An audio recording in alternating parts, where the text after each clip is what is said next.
What's up, guys? I'm back in the yard now. Before we start this video, I just want to say thank you, because we made it to 2,500 subscribers, and that's pretty awesome to me. I don't even know that many people in real life. So I know my videos aren't like super well edited, and my thoughts aren't always as conclusive as they probably should be, and you know, I'm just making these videos while I'm trying to also dispatch our other drivers, but you know, I appreciate it, man. It means a lot to me. I try not to ask too much for people to subscribe or comment, but it does help, and I do appreciate it when you guys subscribe and leave comments. So anyways, let's get into the video and I'll shut up. But yeah, we're driving to Billings, Montana tonight, so.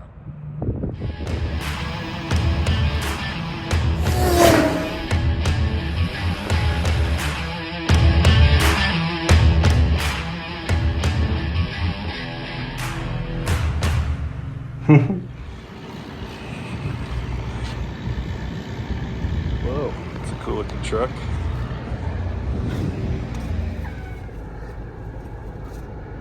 I do like that peach and teal color.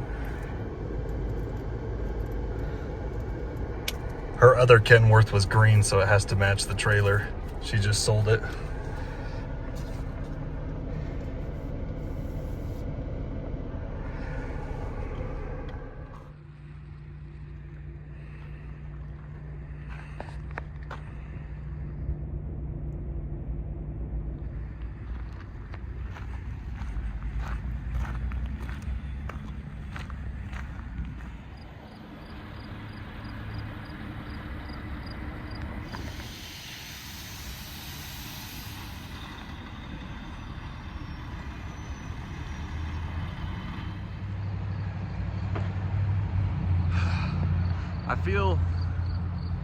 I feel kind of bad that it seems like all of my videos start here at this Maverick in Salt Lake. But Ruby's looking pretty good.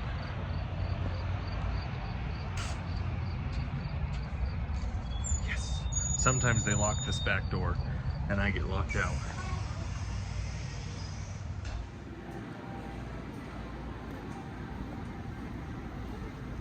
Man, I love that Dr. Pepper.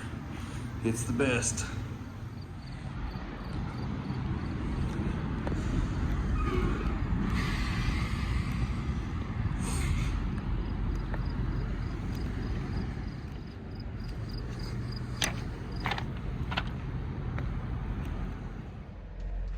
Exciting times, guys.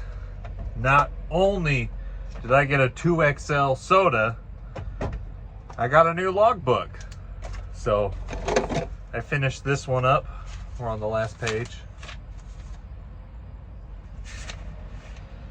Yeah. So I have that one. We're now starting a fresh logbook. How exciting. This will be my 4th logbook with Ruby. Let's see. I can't put this one away yet because I need to figure out what the last date I drove was. 6:30. So I gotta write, because on your logbooks you have to write if you're off duty. Now again, I'm not used to this whole logbook thing. I'm still trying to figure out what the frick I'm doing.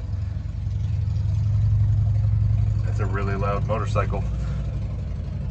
From what I've been explained is if you're off duty, you still have to write off duty. Like if you're off for 5 days, you need to write the dates. So if I'm off June 30th to today's the 7th, I have to write 6:30 to June 7th off, I think. So I have to figure out when the last time I was on, which was almost a week ago that I drove last. So fun times, fun times. Now that I have proof that my engine conforms to the EPA model year 1998, I can once again drive with paper logs. So yeah, you won't catch me using no frickin' ELD unless I'm in my new truck. Then I have to use ELDs. But if I'm driving Red Ruby, we are well, there's a couple catchphrases I could say, but I don't want to get myself in trouble. This is a kid-friendly program. Now, yeah, so I'm going to finish up this logbook, get us up to date. Then we're going to go across the street. They didn't tell me to be here till 10, and it's 9:30, so I am a little bit early. I'm going to Billings, Montana tonight, so that's what we're going to be doing. We're going to be driving through West Yellowstone. I'm waiting to see, they told me it's probably going to be a double set, so I'm waiting to see if it's a short double set or if it's a long double set, or it could still be a single. I don't know. It could still be a single. So if it is a Rocky Mountain double set or a super set, I have to buy a Montana permit, because Ruby has a Idaho and a Utah permit, but I do not have a Montana overlake permit, so I have to buy a Montana permit. So I'm waiting to see, because I mean, it's not a lot of money for an annual for Montana. It's like $70, but still, it's like $70 is $70. Why buy it now if I don't need it, you know?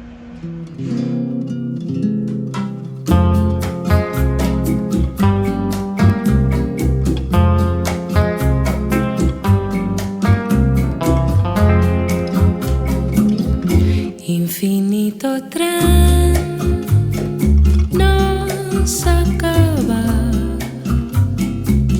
los paisajes cambian sin cesar,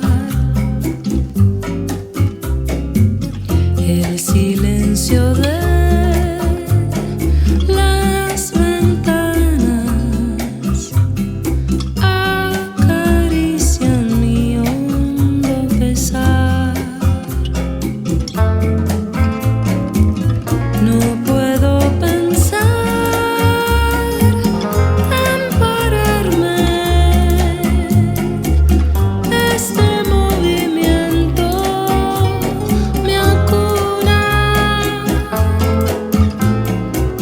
Dicen por ahí que el tiempo cura,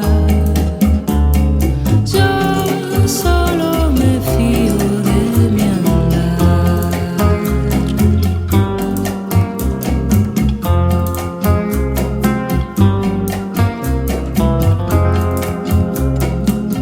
Infinito tren, cuánto tiempo.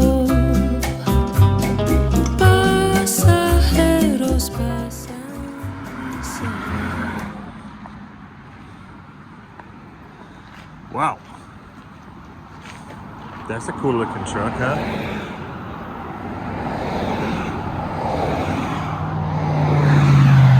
Got the rivers down there. Man, we are here on Route 191 going to Big Sky, Montana or something. Like halfway in between Big Sky and Bozeman. Holy cow. I love this way, going like through West Yellowstone.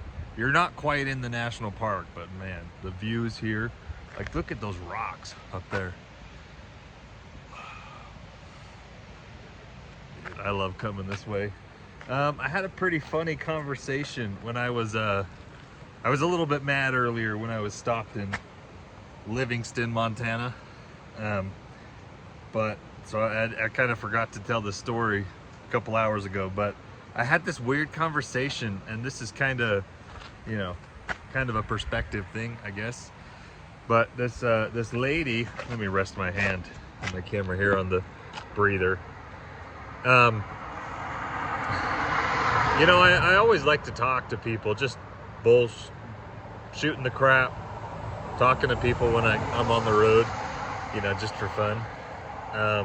So I was talking to this lady, and you know, I was like, hey, I'm from Utah, I'm just here to grab some snacks and some drinks. And she's like, well, welcome to Billings, Montana. It's the country's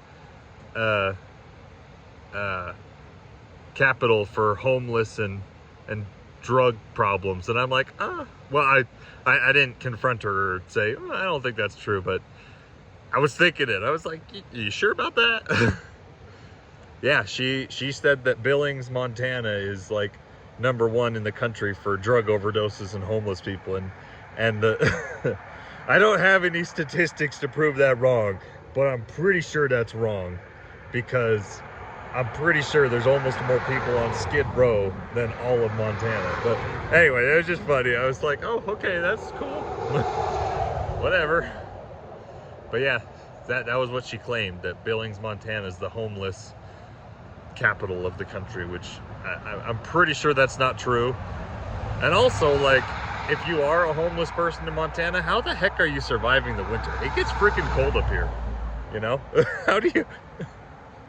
It gets to like 0 degrees in Billings, like on a regular basis for like 4 months straight. How are you surviving if you're homeless? I don't know. So, you know, life's all about perspective. Don't take yourself too seriously, because there's people that are saying some pretty funny things. But so that kind of got to me. But anyways, geez, I'm like, yeah, seriously, there's literally more people in freaking just in downtown Los Angeles than all of Montana. I'm pretty sure that's not true, that you guys are the homeless capital. Even if I was homeless and I was living in Billings, Montana, I would find a way to get out of Billings, Montana, because there's no way I would be homeless living in Billings, Montana. It'd be too freaking cold in the winter. How would you survive? But anyways, I rest my case. That was pretty funny though. I wanted to share that. But yeah. Oh, I can hear the river now that all the cars are past. The river's so cool sounding. We're going uphill now, so we're going up to West Yellowstone and Island Park.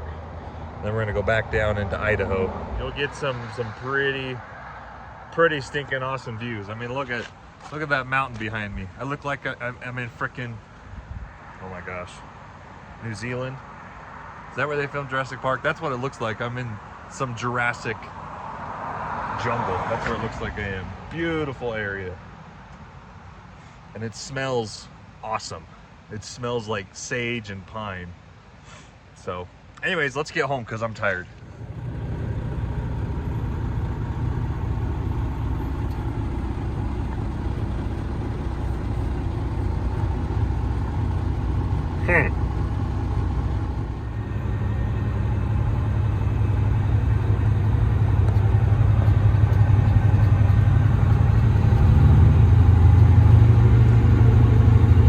Not sure what's going on, but we are not moving very fast on the I-90 this morning.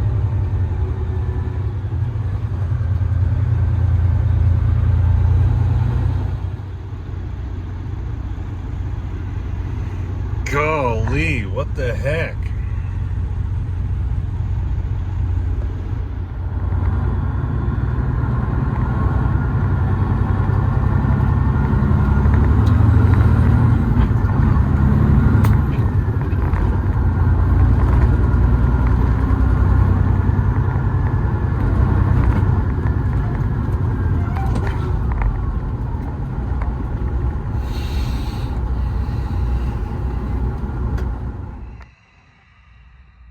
What is up, guys? I am freaking tired. I got about a 3-hour nap, but wasn't enough. We are here in Livingston, Montana. Here, just off the I-90, there's a Albertsons and a pretty big parking lot here, so I went and got some chicken nuggets from their deli, or chicken tenders, I guess. But I am not having a good day. Okay, these freaking freight brokers are being punks. I swear. So I've got a driver right now, and he's doing one of my regular Utah to Oregon, and then Oregon directly back to Utah loads. And the load that we do out to Oregon is always the same, but freaking the loads coming home, I usually just book through freight brokers. I have a couple direct customers that I've hauled for before, but they've just, lately my direct customers coming out of Oregon and Washington have been super slow lately. Just basically, I've just been doing freight, brokered freight lately, because that's all there is. There's not hardly anything coming out of Oregon the last 3 months. It's been dead. So I booked 2 partial loads. One partial load's going to Nampa, and then the other partial load's going to frickin' Salt Lake. And the first one that he picked up, the Salt Lake one, obviously he has to pick that one up first, so they don't have to completely unload the trailer to get the first partial off halfway through coming home. And he goes there, and it's only like 4 pallets, and the dude freaking put like a metal banded seal on it. And we're like, yo, bro, this is like a partial load. You can't lock my trailer like that. The rate's gonna triple if you lock my trailer. So we had to like call the broker and be like, hey, you promised us this was a partial load. And the guy's like, nope, it's a food load, so we have to seal it. And anyways, we got that figured out. They took the seal off. And then he's now at his second pickup in Eugene, Oregon. And freaking, he's checked in. They started loading him. It's, again, just like 4 more pallets. And I just got an email. He's literally been on site for an hour. I just got an email from the freight broker. I don't know if I should say the name of this freight broker. It's the first time I've ever worked with him. But, you know, we talked about the load. I booked the load last week. We agreed upon the rate. And freaking, literally just 2 minutes ago, he said, hi, please advise customer has changed the pallet count from 5 to 4, and they will most likely ask for some sort of rate reduction. We are currently waiting for them to advise a new rate. Is your driver on site? And I'm like, holy douche canoe, dude. I am already there. You don't get to just dock the rate $100. Or I don't even know. He hasn't even responded yet. I said driver's already on site, checked in, we are good to go. That is very unprofessional if we need to change the rate after we've already agreed on the rate and arrived at the shipper.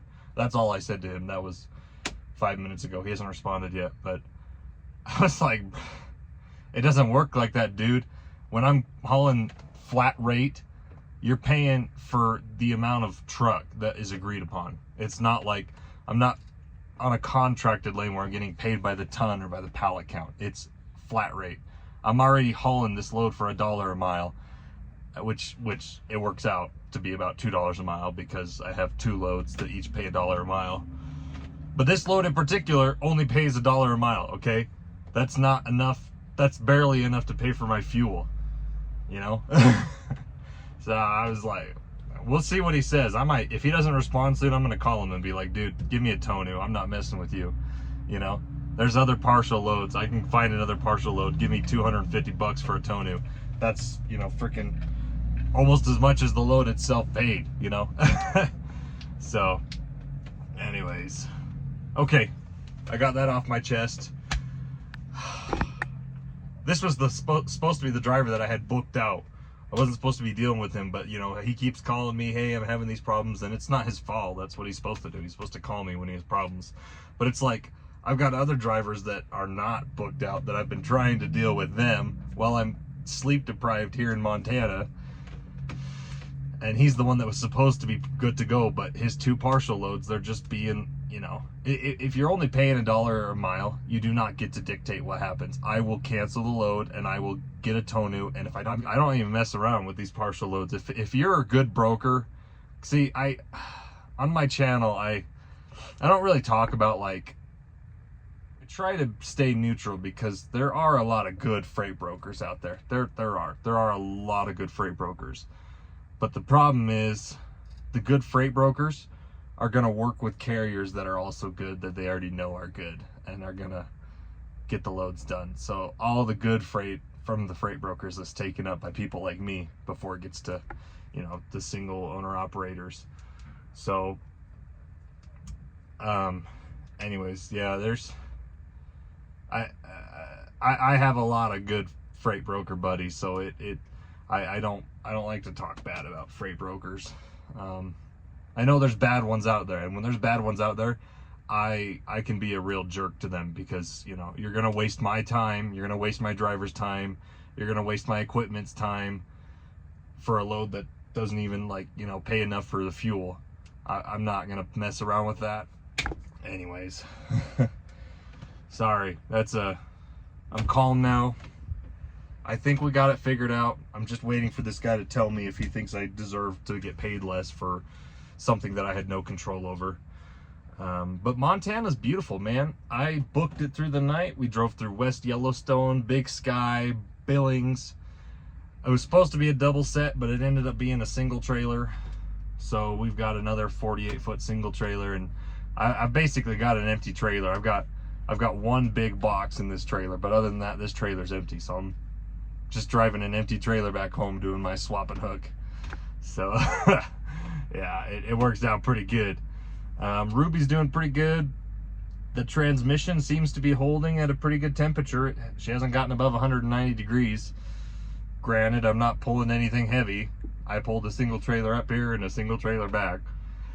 But it seems like as soon as she got to like 190, she cooled right back down to 160, 170. So she's you want, from my experience, I think you're supposed to keep your transmission temperature close to your engine oil temperature. So the engine oil temperature in Ruby stays about 170, maybe 180. So it does not get hot. This truck, the engine fan hasn't even kicked on at all this trip. And last trip, the engine fan was just on constantly, and it wasn't cooling itself. But this trip, yeah, it's running pretty good. Engine fan's not even kicking on, and she's staying cool. So, man, Montana's such a beautiful state, man. I tell you, if I didn't have family in Utah, I would live in Montana. Except it's freaking expensive here. Diesel is so freaking expensive, and you know. But maybe it's worth it. I don't know. I don't freaking know. Anyways, I'm gonna start heading home.